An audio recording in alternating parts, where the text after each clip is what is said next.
दाता जिनके जयंती पर आज हम एकत्र हुए हैं, उनको नमन करते हुए अपनी बात रखूंगा। साथियों, सबसे पहले आप लोगों का बहुत बहुत धन्यवाद, यहाँ की आयोजक कमेटी का बहुत बहुत धन्यवाद, जो उन्होंने इतने अच्छे कार्यक्रम का यहाँ आयोजन किया। और आज हमारे कई गांव में कार्यक्रम है, लेकिन ये कार्यक्रम जो है बहुत ही भव्य देखने को मिल रहा है कि यहाँ पुरुष के साथ साथ हमारी माताएं बहनें भी बैठी हुई हैं और बच्चे भी बैठे हुए हैं। इससे ये बात साबित होती है कि बहुजन जो है अब जाग रहा है, और जिस दिन ये बहुजन समाज पूरी तरह जाग जाएगा, उसी दिन मनुवादी व्यवस्था का व्यक्ति इस देश से भाग जाएगा। साथियों, जब भी बहुजन समाज से संबंधित कोई कार्यक्रम होता है, हमारे महापुरुषों से संबंधित कोई जयंती होती है, तो वहां सर्वप्रथम जो बात कही जाती है वो शिक्षा। मुख्य कारण ये है कि जब हमारे समाज के लोगों पर शिक्षा नहीं थी, तो जो आप अपने दादा है या आपके घर में कोई बुजुर्ग है उनसे पूछेंगे, वो बताएंगे कि आज से 70 साल 100 साल पहले हमारे समाज का जीवन कैसा था।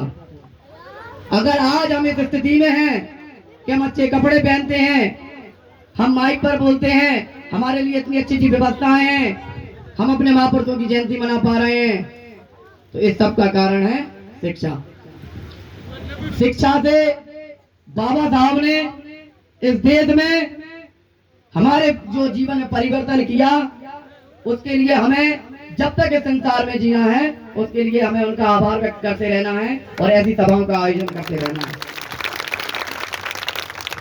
मैं आपको बता दूं कि 1947 में ये देश तो आजाद हुआ, क्रांतिकारियों ने अपनी जान की आहुति दी, फांसी चढ़े, अंग्रेजों से लड़े और इस देश को आजाद कराया।